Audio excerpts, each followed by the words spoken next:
நேபாளத்தில் சக்தி வாய்ந்த நிலநடுக்கம் ஏற்பட்டது. சிந்து பல்சோக் என்ற இடத்தில் ஏற்பட்ட நிலநடுக்கம் ரிக்டர் அளவில் 6.1 பதிவானதாக தேசிய நிலநடுக்கவியல் மையம் தெரிவித்துள்ளது. இந்த நிலநடுக்கம் இந்தியாவில் பாட்னா, சிலிகுரி உள்ளிட்ட இடங்களிலும் உணரப்பட்டது. இதனிடையே பாகிஸ்தானிலும் ரிக்டர் அளவில் 4.5 நிலநடுக்கம் பதிவானதாக தெரிவிக்கப்பட்டுள்ளது.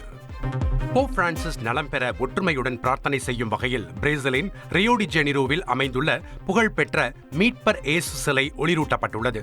போப் பிரான்சிஸ் மருத்துவமனையில் தீவிர சிகிச்சை பெற்று வரும் நிலையில் அவரது உருவப்படம் மற்றும் நம்பிக்கையை ஏற்படுத்தும் வார்த்தைகள் காட்சிப்படுத்தப்பட்டன.